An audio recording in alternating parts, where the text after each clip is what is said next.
So magandang araw kabola, sa video na ito pag-uusapan nga natin kabola pa rin yung pong trade rumor sa pagitan nga po ng Ginebra at saka ng Terra Firma.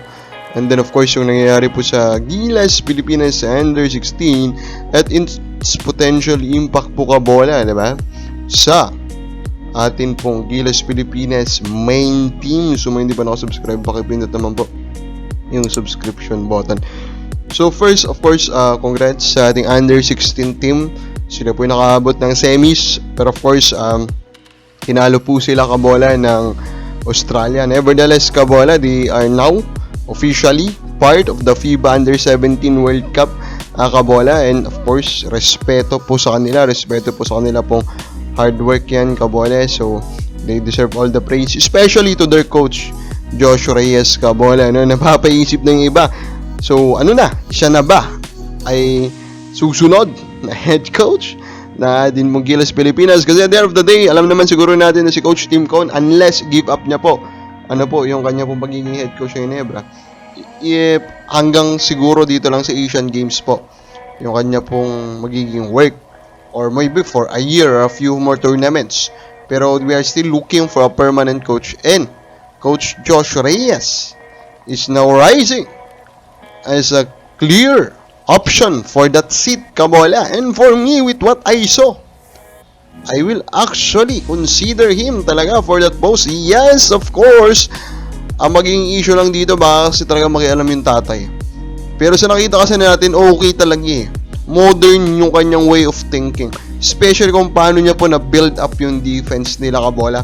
How he managed, kabola, to discipline those players, kabola. Although, of course, it will be another story, to be honest din naman, sa mga professional. Mas madali pa rin pong kontrolin yung mga bata. Mas madali pa rin po silang disiplinahin, di ba? Iba pa rin sa pros. Titignan pa rin po natin yan. Now, let us just make one comment into this one.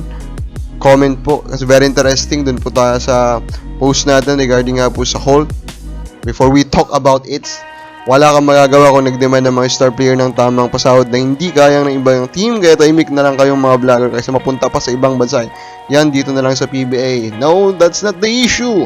The issue, Melquiades Laturnas, is that it is not under the law. It is beyond the law, the rules, kabola na sinet nila. And that's the issue with that. Diba? Okay lang naman sa atin eh. Pero, ang issue nga kasi may binigay po na maximum. Eh, sumusobra sila. Diba? That's the issue. And at the end, it's still very bad effect pa rin po sa parity. Now, speaking of this whole to Ginebra trade, I'm giving suggestion or I'm trying to predict what could be the possible trade. So, the realistic trade na nakikita ko dyan could be Jason David, Stanley Pringle, and that second round pick for Stephen Holt, kabola. Diba? Kasi realistically, malamang ang magiging thinking ng Ginebra para magmukha siyang katanggap-tanggap at least sa mga fans nila, no? Na at least idedepensaan. Dagdagan mo ng dalawang pyesa. Isang second round pick at si David. At si David, sasabihin nila, it's a very interesting guy, kabola, kasi nga naman, very athletic, and etc. Pero at the end of the day, marami ng ganyan na available din sa market. They do not need to trade for him. Diba? So in short, ganitong klase yung pwede natin expect po na package. Now, there could be a fair trade na naisip ko, di ba? Kasi ang biggest difference lang naman kay Pringle talaga kay Holt. Kabola is, of course, Holt is way better than Pringle now, and of course, the age difference.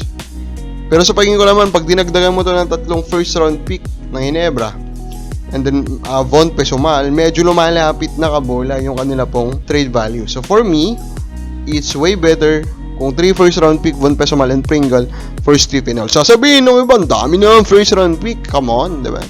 Wala yan sa dami, nasa quality din yan, di ba? Those picks are potentially 10 to 12, lahat yan. Kabola, sabihin natin 10 lahat, di ba? 3 number 10 pick magkakasunod-sunod.